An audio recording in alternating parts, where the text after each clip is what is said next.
마태복음 187번째 시간입니다. 마태 10장 5절에서 6절까지 예수님의 제자들을 명령해서 세상 전도 파송을 보내는 두 번째 시간입니다. 오직 협력을 위한 명령이다 라고 하는 마태 10장 5절로 6절 우리 같이 한 목소리로 봉독합니다. 예수께서 이 12를 내어 보내시며 명하여 가라사대 이방인의 길로도 가지 말고 사마리아인의 고을로도 들어가지 말고 차라리 이스라엘 집에 잃어버린 양에게로 가라. 아멘. 오늘 이 말씀에 우리가 명령하여 보내셨다라고 하는 제자들 12를 내보내시며 명령했다라고 하는 말씀의 두 번째 시간입니다. 첫 번째 시간에는 우리가 파랑겔로라는 말이 뭐였다고요? 군대 용어였다, 지휘자의 용어였다라고 하는 것이었죠. 오늘 두 번째는 두 번째는 뭡니까? 이 파랑겔로라고 하는 말씀이 뭐다? 벗을, 친구를 부르는 단어다. 근데 왜 불러요? 도와달라라고 하는 그런 뜻이거든요. 오늘 아침에도 뉴스를 잠깐 보니까 지금 러시아가 우크라이나를 침공을 했죠. 벌써 나흘째인데, 나흘째 5일째인가요? 5일째인가 되는데, 이것이 물론 이제 세계 3차 대전으로 번질 위험을 가지고 있다라고 말하는 사람들도 있는데 3차 대전까지는 아직은 좀 시간이 있다 그랬습니다. 국지전은 될 수 있다. 조그만 나라 간에 또는 민족 간의 어떤 분쟁들은 있을 수 있지만 아직 3차 대전은 일어나지 않을 거다. 아직은 3차 대전까지는 좀 시간이 있다라고 제가 그렇게 말씀을 드렸죠. 근데 오늘 우리나라에도 우크라이나 사람들이 좀 많이 있더라고요. 그래서 한국어 교사들, 우크라이나인들 중에서도 한국어를 가르치는, 대학에서 한국어를 가르치는 한국어 강사들도 있고 뭐 그러죠. 그러는데 우리나라에 와 있는 우크라이나 교환 학생들인지 이런 사람들이 와서 뭐라 그러냐면 그랬군요. 우크라이나 키예프가 그 수도거든요. 우크라이나의 수도가 키예프인데 키예프에 우크라이나인이 우리 한국어 교사, 대학 강사가 있어요. 그 사람이 특파원이더라고요. 우리나라 특파원인데 특파원에게 이제 오늘 아침에 전화를 해가지고 상황이 어떠냐라고 물었고 마지막 할 말이 있느냐라고 이제 우리나라 아나운서가 물으니까 전 세계인이 우크라이나를 도와줘야 된다라는 이런 말을 해요. 자, 여기서 뭐라 그러냐면 우리를 도와달라라고 했을 때 이 파랑겔로라는 말이 쓰였다라고 하는 것이죠.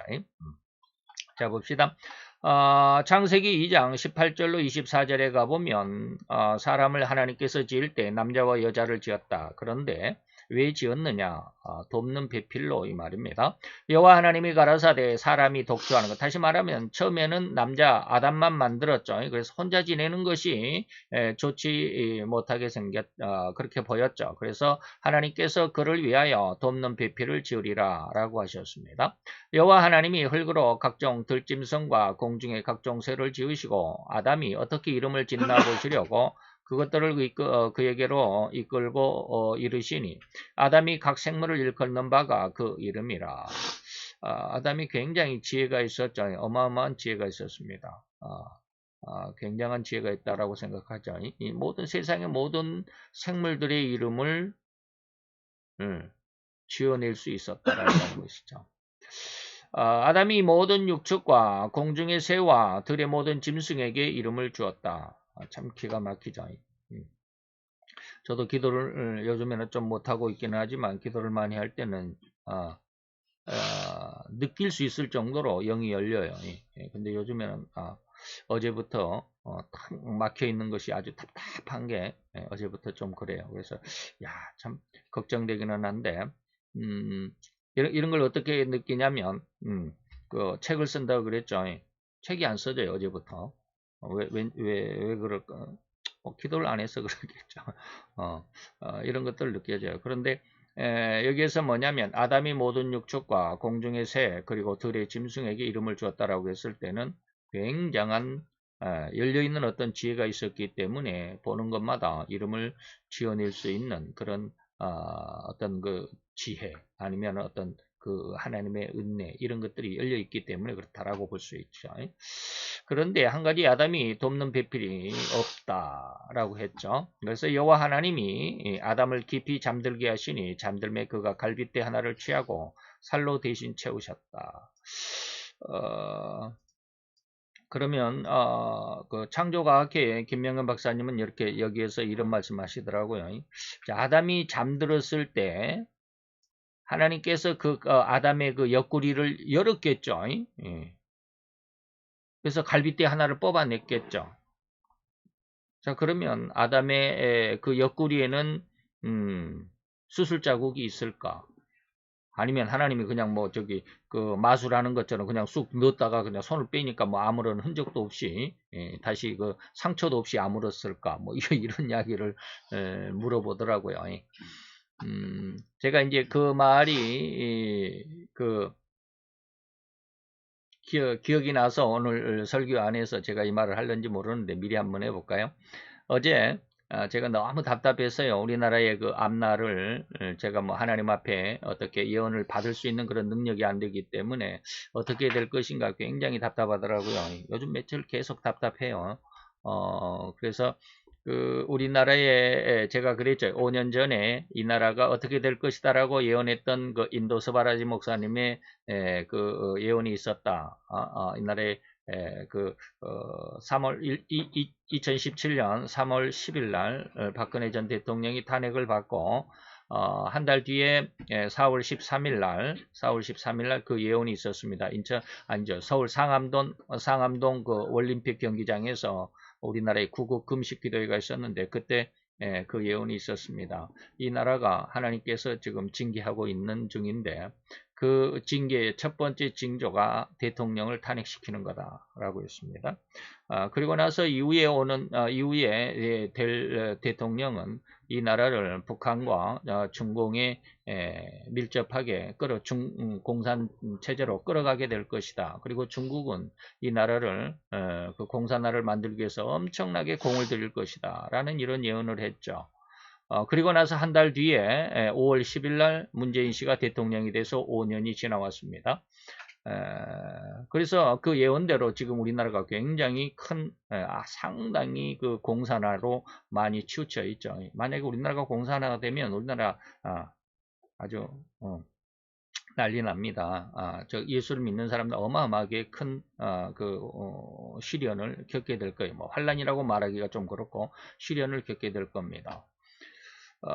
자, 그런데 제가 지금 말씀드리고자 하는 게 뭐냐면 바로 그렇게 예언을 했던 스바라지 목사님이 2022년 올해 1월 달에 지난달에 그 집회를 하면서 이거는 이제 우스갯소리입니다. 여러분들 한번 우스갯소리지만 심각하다. 나도 그 소리를 듣고 좀 심각하긴 하다라는 그런 생각을 해봤어요. 근데 그 목사님에게 어떤 자매님이 와서 질문을 했습니다. 질문을 했는데 아주 엉뚱한 질문이에요.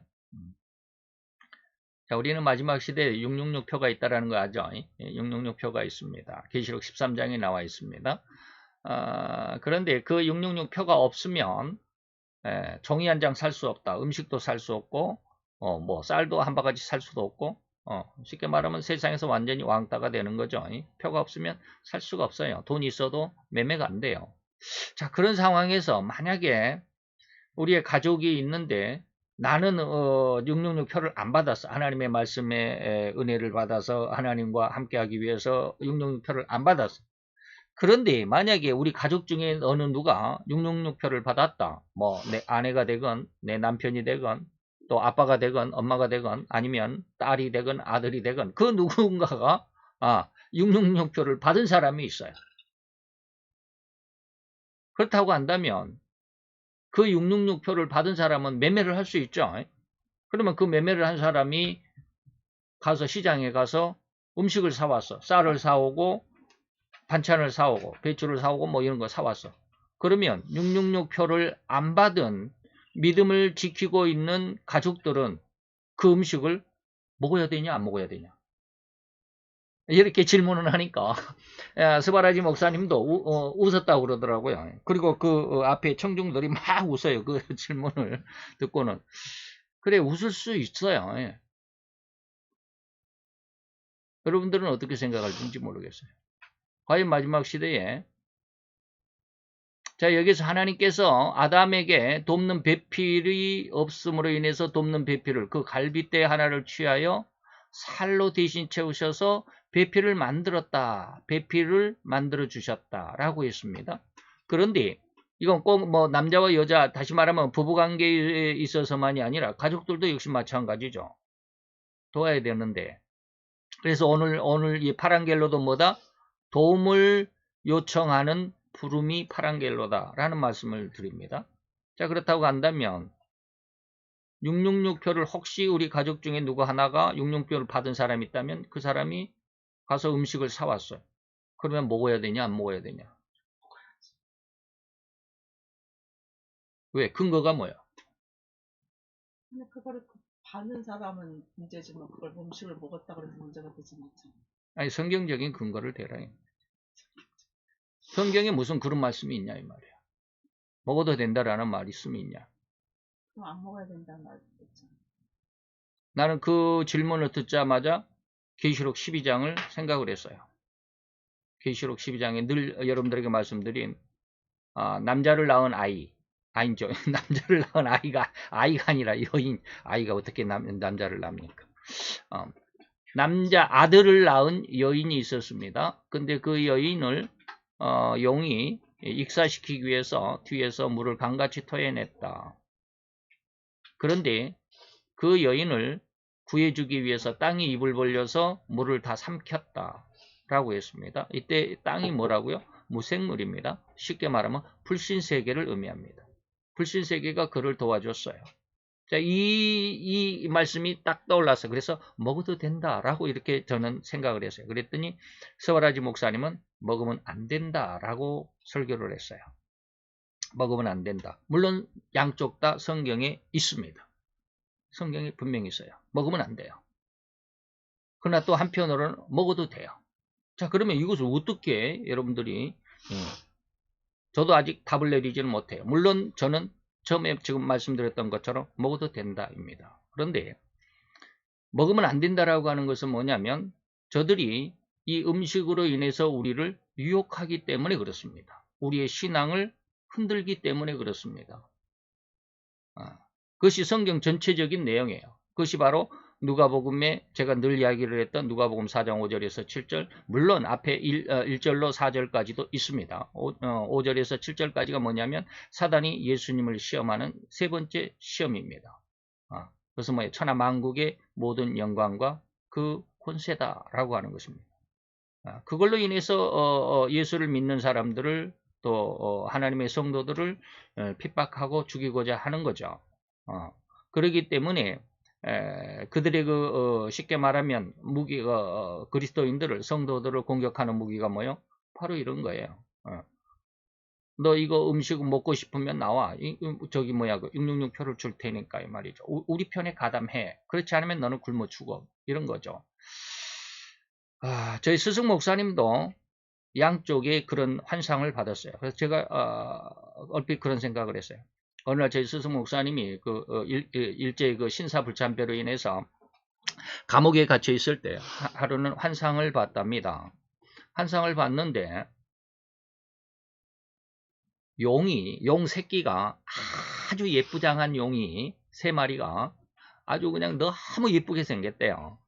근데 용 세 마리가 점심 도시락을 가져가서 목사님에게 대접을 하고 옆에서 시중을 들고 그랬. 야, 참 먹기는 먹는데 그래서 용이 시중을 한다는 게 참 기분이 안 좋다. 그래서 하나님 앞에 물었답니다. 하나님, 참 이렇게 나를 위해서 이렇게 도시락을 갖다 주는데 성경에 엘리야는 까마귀가 갖다 줬는데 나는 이렇게 용이 아무리 예쁘고 아무리 겸손하고 그래도 용이 나 그 하나님의 종을 섬긴다는 게 이게 좀 깨름직합니다. 라고 물었답니다. 그랬더니 하나님의 대답이 뭐였을까요? 내가 그 셋을 보냈다. 하나님이 용을 보냈대요.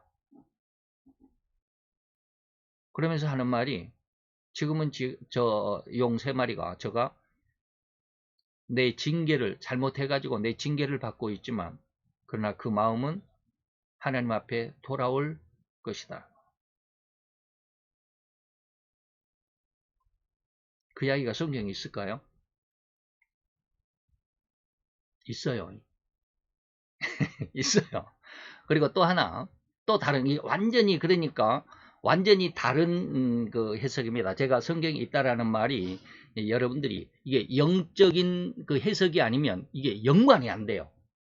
연관이 안 돼요.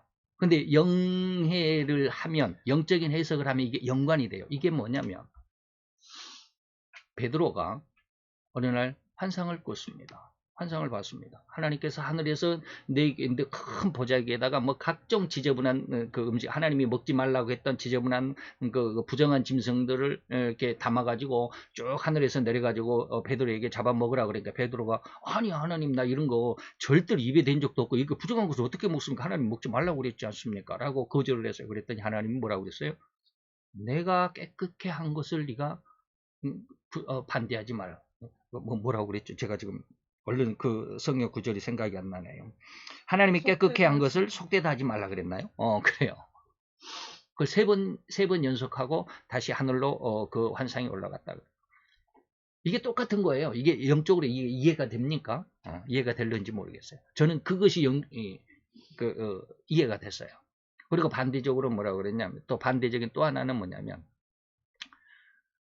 일제시대 때도 동방요배가 있었습니다. 신사참배가 있었습니다. 그래서 동방요배를 하고 신사참배를 한 사람들에게 식권을 나눠줬대요. 일제시대 때도 그랬대요. 식권을 나눠줬대요. 그러면 이제 그 식권을 받아가지고 갖고 시장에 가서 쌀을 사든지 뭐 콩나물 사든지 배추를 사든지 그렇게 식권이 있어야 매매를 했답니다. 일제시대 때도 그랬대요. 꼭 666 펴갔지. 그런데 목사님, 그때는 이제 목사님, 아버님은 일찍 돌아가셔가지고 어머니하고 할아버지하고 어머니하고 셋이 이렇게 이제 사셨는 모양이에요. 그래서 어머니가, 그 바느질로 이제 그 끼니를 때우고 있었는데 어머니가 그랬대요. 정은아, 야, 우리 먹을 것이 없는, 쌀이 없는데 그 신사참배하러 그냥 가가지고 거짓말로 이렇게 살짝 절하고 식권을 타서 쌀이라도 사올까 그랬대요. 그랬더니 저희 목사님 뭐라고 그랬을까요? 어머니, 하나님이 만약에 우리가 가서 식권을 그렇게 거짓말로 이렇게 살짝 절하고 식권 타오면 하나님이 우리에게 거짓말로 내가 너 사랑한다고 사랑 안 하실 겁니다. 라고 그랬답니다. 그래서 안 했대요. 그래서 절을 안 하고 동방요배를 안 했어도 지금까지 잘 먹고 잘 살아왔다라고 하시는 간증을 말씀하셨어요. 지금 저희 스승 목사님의 이야기 두 가지가 완전 정반대입니다. 자, 두 번째 제가 해드렸던 것은 뭡니까? 마지막 시대에 그런 어떤 가족들이 666표를 받은 가족이 만약에 음식을 사왔을 때 가족들은 666표를 안 받은 가족들은 먹어도 되냐 안 먹어도 되냐 안 먹어도 살 수 있다라는 뜻이 두 번째예요. 첫 번째에 아주 공손하게 예쁘게 생긴 용 3마리가 와서 시중 든 것은 뭐요? 먹어도 된다라는 뜻이에요. 저는 이제 먹어도 된다라는 그런 생각을 아까 제가 말씀드렸습니다. 계시록 12장에 그런 말씀을 확 떠오르면서 먹어도 돼. 그렇게 하고 했는데 스바라지 목사님은 먹으면 안 된다. 왜 안 되냐? 하나님께서 지켜주실 것이기 때문에 믿음을 지켜야 된다라는 거예요. 제 스승 목사님의 이야기를 제가 두 개를 다 예로 든 것이 바로 그런 뜻입니다. 첫 번째 용은 먹어도 된다라는 뜻이지만 나중에 두 번째 그 동방요배의 식권은 뭐요? 안 먹어도 산다라는 그런 뜻이거든요. 그러면 이것을 우리가 어떻게 해결을 할 수 있겠냐? 이 두 조합을 하고 저도 그 두 개를 이렇게 쭉 기억을 하고 회상을 하면서 기도를 하면서 하나님 그러면 뭐요 도대체? 먹어야 되는겨 말아야 되는겨? 먹어도 되고 안 먹어도 되고 지금 그런 뜻이잖아요. 제가 이야기는. 그래서 한참 기도하는데 하나님이 그런 마음에 답을 줬어요. 우리에게 음식을 가져왔을 때 이것이 유혹이냐 양육이냐라는 것입니다. 다시 말하면 사단이 예수님 앞에 천하의 모든 권세와 그 영광을 줄 테니까 내게 절이라라고 하는 것은 뭐예요? 유혹이잖아요. 너 내게 절이라라고 하는 것은 나에게 소속되라고 하는 것이잖아요. 그러나 아까 이제 뭐 용이 이거 우리 스승 목사님이 환상 중에서 용이 뭐 저기를 했다. 그리고 또 아들을 낳은 여인을 살리기 위해서 땅에 입을 벌렸다라고 하는 것들 이런 내용들은 뭐요? 도움입니다. 도움. 예, 서로 도와주는 것이고 서로 협력하는 것이고 이런 뜻입니다. 그렇기 때문에 이거를 구별할 수 있어야 됩니다. 예. 내 아들 만약에 아빠는 666표를 안 받았는데 아들이 666표를 받아서 음식을 사왔어요. 근데 그 아들이 가지고 온 음식을 이 아빠에게 주면서 뭐라고 그랬느냐면 그 마음이 어떠냐 이 말이야. 아빠를 회유해서 믿음을 버리게 하려고 음식을 가지고 왔느냐 아니면 그렇지만 나는 666표를 받았지만 아빠는 666표를 안 받았지만 그래도 아빠를 살리기 위해서 이것을 아빠에게 주고자 하는 그런 어떤 음식이냐 이 마음을 헤아릴 수 있어야 돼. 이걸 분별하라는 거예요. 중요한 거 지금 제가 말씀드리는 이 핵심이 뭐냐면 이걸 구별할 수 있어야 된다는 거예요. 무조건 먹어야 된다 무조건 안 먹어야 된다가 아니에요. 무슨 말이 이해가 됩니까? 돕는 배필이라는 게 바로 그런 겁니다. 도와주는데 이게 악의적인 도움이냐 아니면 선의적인 도움이냐라는 것을 구별할 수 있어야 돼. 그래서 믿음이 필요한 겁니다. 네. 말이 좀 이상하게 들립니까? 저는 어제 하나님이 그 영상을 제가 너무 답답해서 그 스바라지 목사님 영상을 어떻게 찾아보다가 그 영상을 찾아가지고 잠시 뭐 한 30분 정도 기도하면서 얻은 답이 그겁니다. 결과적으로. 그래서 하나님이 계속 그런 걸 두 가지를 이렇게 왔다 갔다 하면서 저에게 회상을 해주셨어요. 그래서 그런 뜻이 이런 뜻이 이런 거구나라고 하면서 그러면 어떻게 합니까? 이거 먹어야 되는 거예요? 말아야 되는 거예요? 네? 전적으로 스바라지 목사님이 잘못됐다라고 말할 수 없어요. 안 먹어도 됩니다. 그러면 내가 먹어야 된다라는 내가 그러면 잘못됐냐? 아니에요. 먹을 수 있어요. 그럼 양쪽 다 먹어야 되냐 안 먹어야 되냐 뭐야 라고 했을 때 저도 한 30분 정도 기도하면서 이게 도대체 어떻게 합니까? 결과가 뭡니까? 답이 뭡니까? 그때 하나님이 그런 지혜를 줬어요. 이게 유혹이냐 뒤에 돕는 거냐라고 하는 것이죠. 이런 것들 여러분들이 그래서 우리에게 필요한 것은 뭐예요? 먹어야 된다 안 먹어야 된다라기보다는 먼저 이것을 분별할 수 있는 구별할 수 있는 이런 은혜가 이런 신앙이 필요하다. 거기까지 성장해야 된다라고 하는 그런 말씀을 드리기 위해서 그래서 이 돕는 배필이라고 하는 것을 조금 더 확장시켜서 여러분들에게 이 말씀을 한번 드려봤습니다. 넘어가겠습니다. 자, 하나님은 이 세상을 온통 짝을 이루도록 창조하셨습니다. 짝이 있습니다. 남자가 있으면 여자가 있고 골짜기가 있으면 산봉우리가 있고 뭐 이런 것을 저쪽에서는 유교에서는 뭐라고 그래요? 음양 오행설 막 이렇게 이야기를 하는데 그게 아닙니다. 지금 제가 말씀하는 것은 성경에 있는 것입니다. 이사야서 34장 16절입니다. 여호와의 책을 자세히 한번 읽어봐. 그러면 이 성경에 기록된 모든 것들이 뭐요? 빠진 것이 없을 거야. 하나도 그 짝이 없는 것이 없다. 다시 말하면 세상의 모든 것은 뭐요? 짝을 가지도록 하나님께서 창조하셨다라는 것입니다. 그래서 남자가 있으면 여자가 있게 하셨고 위가 있으면 아래가 있어 하늘이 있고 땅이 있도록 하셨던 것인데 이 모든 것의 이치와 법칙을 주님께서 친히 이 자연 법칙을 만드셨다라는 것입니다. 이는 진실로 이 세상을 진실로 가장 올바르게 살아가고자 한다면 이렇듯 주님의 법적인 돕는 배필의 관계로 상호간에 돕고 도움을 받는 그러한 호혜 서로 상호간에 은혜로운 이 말이야. 상호간에 서로 나와 너의 관계 속에서 좋은 관계가 되어야만 한다는 것이 바로 돕는 배필입니다. 이러한 돕는 배필의 상호 호혜의 관계로 부르는 그 부름이 참으로 인간을 인격적인 존재로 부르는 부름입니다. 상대를 내가 이용하기 위해서 그 수하로 만들기 위해서 내가 무엇인가를 이룰 때 그 목적을 이루기 위한 도구로 그런 부름은 안 되죠. 인격적인 존재로 불러야 되죠. 오직 하나님의 형상과 모양을 닮아 지음을 받은 가장 고귀한 존재임을 알기 때문에 서로 협력하고자 부르는 그 부름의 명령이 오늘 예수님께서 제자를 부르는 명령입니다. 너희가 이런 일을 해라라고 하는 것이죠. 그 상대방을 나의 이권이나 야망을 위해서 이리저리 이용하고자 불러 채용하는 그러한 부름의 명령이 아니다라는 것이죠. 그래서 제가 분별할 수 있어야 된다. 우리가 돕는 것도 뭐가 있나? 유혹에 돕는 거, 유혹처럼 나타나는, 돕는 것처럼 나타나는 유혹이냐? 아니면 진짜로 나를 도와주고 나를 살려주고자 하는 도움이냐라고 하는 것 구별하라고 그랬습니다. 그래서 계시록 12장에 제가 말씀드렸던 그 아들을 낳은 여인을 익사시키기 위한 사단의 그 물토함, 그것을 땅이 입을 벌렸다. 이것은 뭐요? 살려주기 위한 도움이잖아요. 예, 그런 도움, 이런 것이 필요하다. 자, 이러한 불러들이는 그 명령은 절대적으로 하나님의 의도와 진의를 거스리는 일로, 잘못된 부름은 그렇다 이 말이죠. 하나님께 가장 역행하는 결과고 하나님을 오히려 공격하고 반대하는 결과를 초래하는 부름이기 때문에 주의해야 되죠. 그래서 세상은 바로 하나님을 거역하고 반대, 하나님을 거역하도록 유혹하는 그런 부름입니다. 그래서 세상이 너희를 미워하면 너희보다 나를 먼저 미워한 줄을 알라. 세상은 우리를 세상의 친구가 되게 해서 되게 하는 것은 우리를 도와주고 잘 먹고 잘 살게 하려고 한 것이 아니라 뭐다? 하나님을 거역하고 반대하고자 이 말이에요. 무슨 말인지 이해할 수 있어야 됩니다. 사단이 이 세상의 모든 권세와 명예를 준 것은 뭐예요? 하나님을 거절하도록, 하나님을 거역하도록, 하나님을 반대하도록 하기 위한 반대적인 급부다 이 말이에요. 반대적인 후원이다 이 말입니다. 너희가 세상에 속했으면 세상이 자기의 것을 사랑할 터인데 너희가 세상에 잘 먹고 잘 살았을 텐데 너희는 세상에 속한 자가 아니다.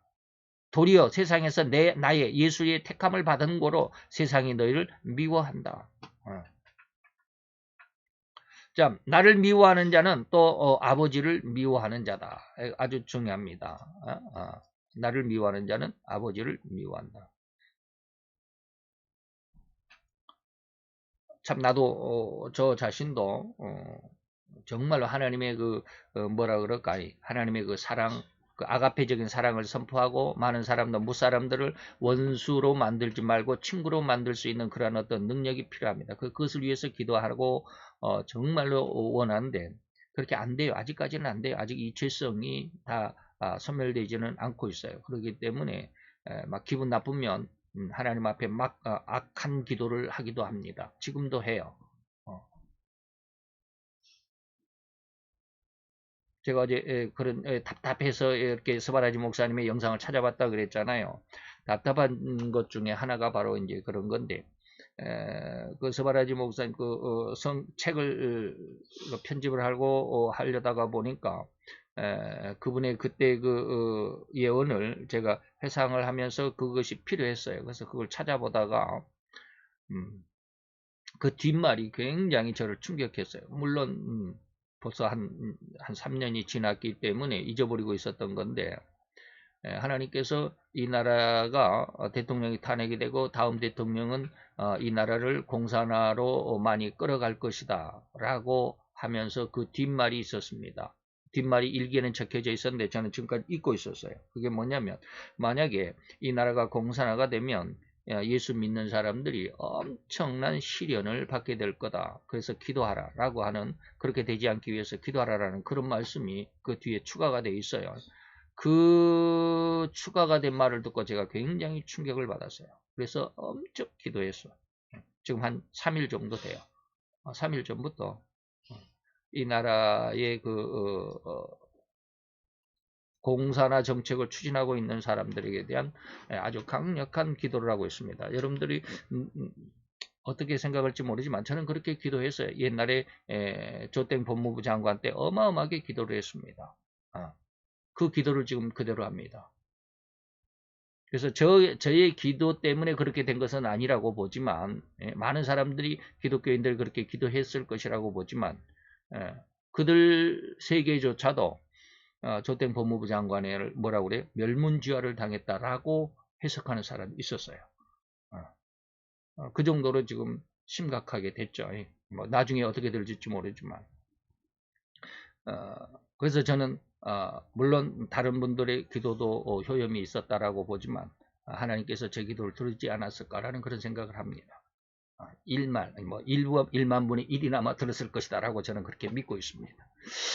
그래서 이 정부에 대해서도 다음 대통령에 대해서도 정말 강력하게 기도합니다. 아주 무섭도록 기도합니다.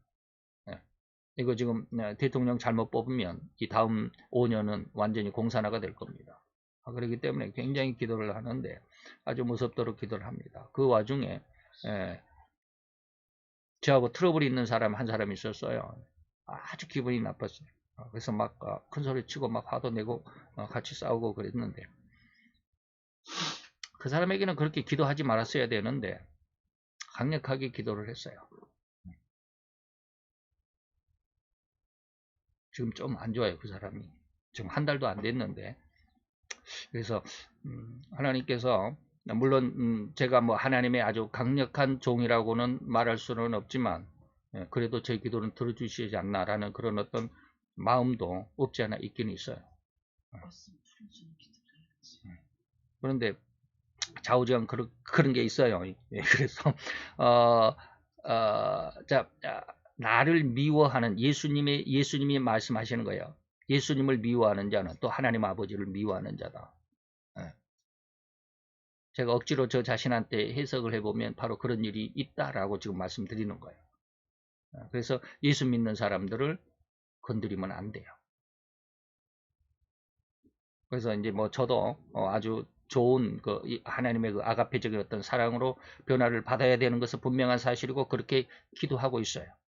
근데 지금 안 되고 있는 것은 사실이고 지금도 하나님께서 아직 준비되지 않았다라고 하는 것도 알고 있어요. 그래서 그 준비되기 위해서도 아주 강력하게 기도하고 있어요. 저는 식기도를 안 해요. 밥 먹을 때. 그럼 밥 먹을 때 무슨 기도를 해요? 바로 그런 기도예요.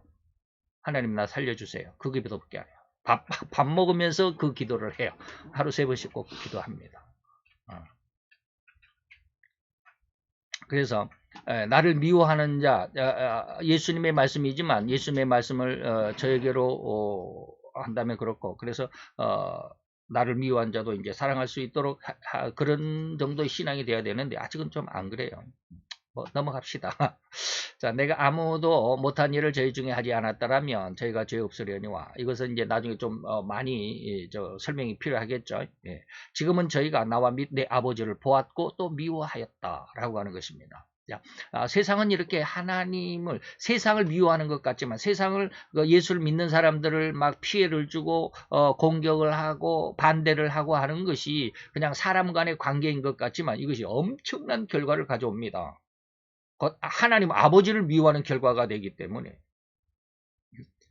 그렇기 때문에 하나님께서 그들을 결코 간과하지는 않는다. 이런 뜻입니다.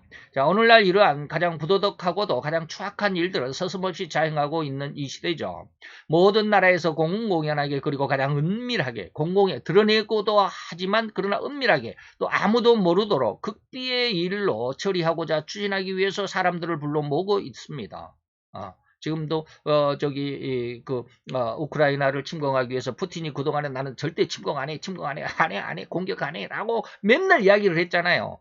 그러다가 지금 이게 말은 그렇게 하지만 뒷면으로는 지금 공격을 하잖아요. 이런 거예요. 아무도 모르도록 극비의 일로 처리하고 있습니다. 이른바 비밀 공작원이고 정보업자들이라고 하는 자들을 부르는 명령이 수없이 하달되고 있음이 아니겠나 이 말이죠.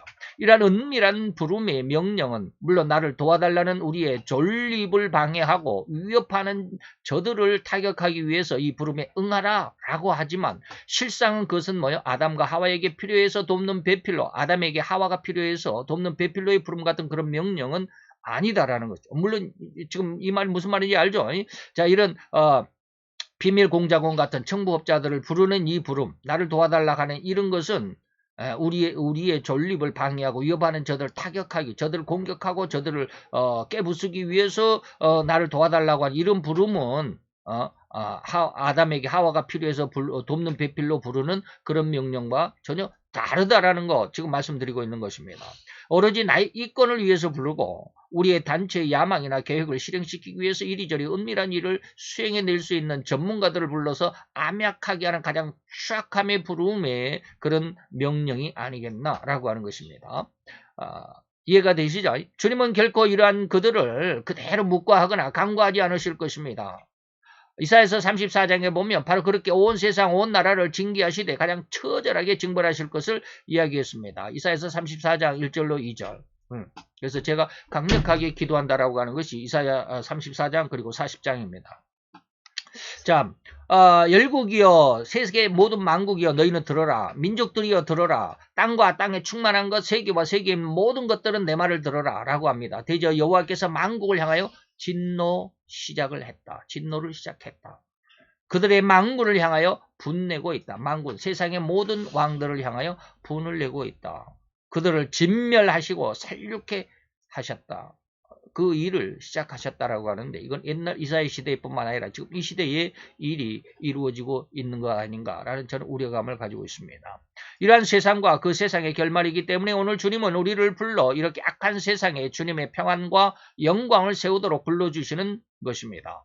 그래서 이제까지 너희는 세상과 세상의 법칙으로 말미암아 세상에서 더 잘 살아보겠다라고 더 성공해보겠다라고 안간힘을 썼던 그러한 삶에서 이제는 진정한 삶이 바로 이렇게 주님의 의도 곧 하늘에서 이루어진 그 하나님의 평안함이 이 땅에서 이루어지는데 우리가 거기에 그 하나님의 뜻에 협조해 달라고 하나님은 우리를 불렀다. 우리가 하나님의 성도로 하나님의 백성으로 불렀다 이 말입니다. 이게 바로 마태 6장 9절로 10절은 주기도문입니다. 그러므로 너희는 이렇게 기도하라. 하늘에 계신 우리 아버지의 이름이 거룩히 여김을 받고 이것이 이루어졌기 때문에 그러한 하나님의 이름에 거룩히 여기신 뜻이 하늘에서 그렇게 이루어진 것인데 이 땅에서도 이루어지도록. 다시 말하면 이제는 우리는 세상과 세상의 법칙으로 말미암아 세상에서 더 잘 살아보겠다라고 더 성공해보겠다라고 안간힘을 썼던 그러한 삶에서 벗어나서 이제는 진정한 삶이 바로 이렇게 주님의 의도, 다시 말하면 하늘에서 이미 이루어진 그 평안함, 하나님의 이름이 거룩하다라고 찬양을 받는 이러한 평안함이 이 땅에서도 이루어지는데 협조해 달라고 하나님은 우리를 불렀다. 뜻을 하늘에서 이루어진 것 같이 땅에서도 이루어지도록 우리를 불렀다. 이 일에 우리가 부름을 받았다 이 말입니다. 그래서 이제는 세상살이요 삶을 위해 헌신했던 그 열정 곧 거기를 낚는 어부의 생활에서 진정으로 회복시켜서 영원한 천국을 얻을 수 있는 성품으로 변화시킬 수 있는 곧 사람을 낚는 어부가 되게 하시고자 주님이 제자들을 불렀고 오늘 우리를 불렀다라는 것입니다. 그래서 마가복음 1장 16절 17절이 그것입니다. 내가 너희로 사람을 낚는 어부가 되게 하리라.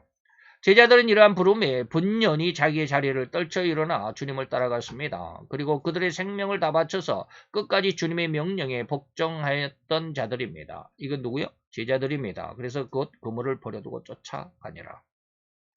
성도는 진실로 이런 주님의 부름, 곧 복음으로 진정한 인격과 성품을 회복하고자 간절하던 자들 모두가 다 이 주님의 부름과 또한 그 명령에 전적으로 순종하고 복종하고자 하는 이런 자들. 다시 말하면 우리가 우리 마음속에 믿음을 갖고 있는 자들을 하나님이 이미 부르셨다 이 말입니다. 그리고 오늘도 또 이런 부름은 계속되고 있습니다. 날마다 우리는 믿음으로 주님의 이러한 부름에 절대적으로 전적으로 순종할 수 있어야만 하고 쫓아가야 된다.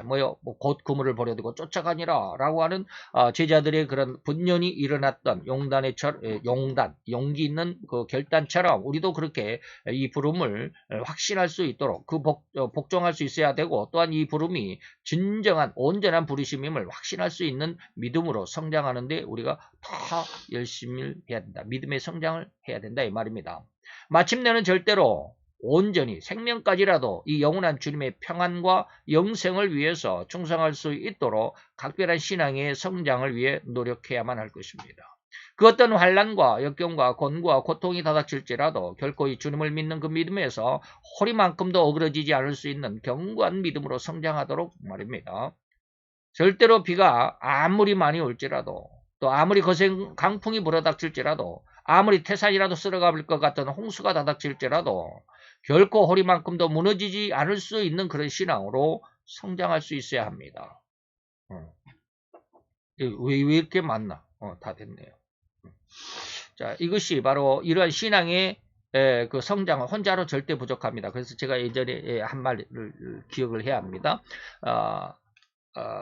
뭡니까? 휴거설을 주장하는 사람들은 후 3년 반, 전 3년 반에 휴거한다. 아니, 7년 전에 휴거한다 그랬다가 이제 후 3년 반 전에 휴거한다라는 말로 이제 많이 바뀌고 있는데, 잘된 성도, 준비가 된 성도들은 다 휴거가 되지만 덜 된 성도들은 세상에 남아서 환난을 당한다. 근데 그 덜 된 성도들은 환난 속에서 자기가 정결해진다라고 그러는데 혼자로는 절대로 안 됩니다. 그렇게 목사들이 막 그 신앙을 뭐 성장시켜주고 신앙 성장해야 됩니다. 이렇게 해야 됩니다. 저렇게 됩니다.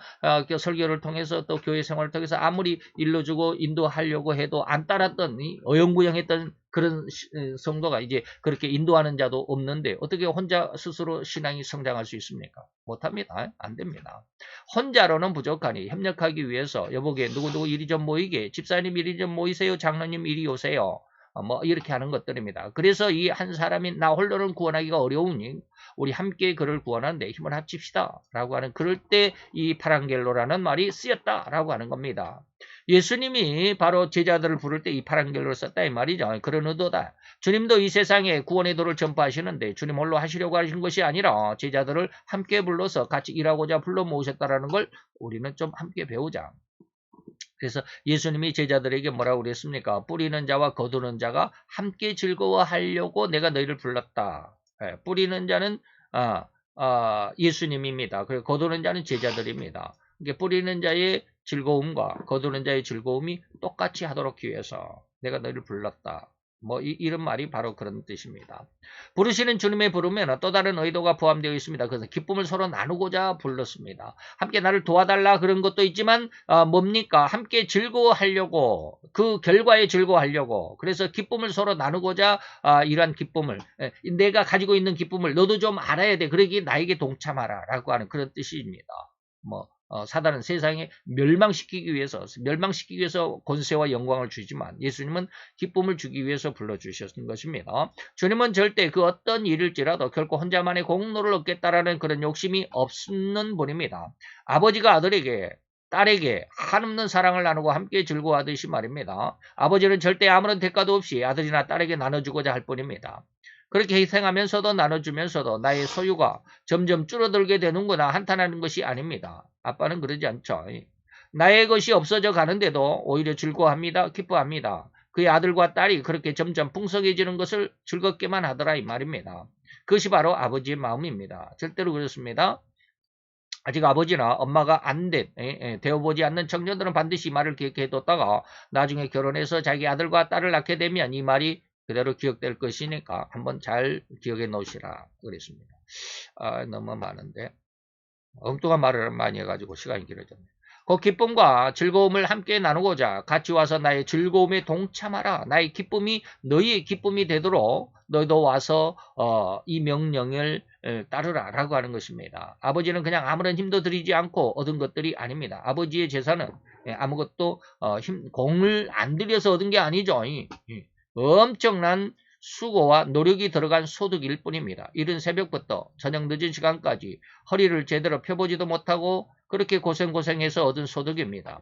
그런데 그렇게 힘들게 얻은 소득을 아들이나 딸에게는 아무런 아낌이나 또 아까움도 없이 그냥 무상으로 한없이 주고만 싶은 마음입니다. 자, 이런 주님이 나눠주시고자 하시는 이 부름에 절대로 거절이 있어서는 안 됩니다. 신앙에 절대적이어야 된다 이 말입니다. 이런 부름에 거절을 표하는 것은 참으로 안타까운 결말만이 그에게 있을 것입니다. 참으로 감당할 수 없는 엄청난 징계와 징벌을 받을 뿐입니다. 그래서 이제 누가복음에 이렇게 쭉 이야기를 했죠. 어떤 사람은 초청을 하니까 어떤 사람은 나는 밭을 샀으니까 밭에 나가서 일해야 되니까 못 가. 어떤 사람은 나는 소를 5결이면 10마리입니다. 10마리를 샀으니까 이 소를 훈련시켜야 되니까 못 가. 어떤 사람은 나는 장가 들었으니까 못 가라고 했는데 나중에 결과는 뭐요? 전에 초청했던 이 청함을 받았던 이런 사람들은 하나도 내 잔치를 맛보지 못하리라 라고 하시는 하나님의 엄명이었습니다.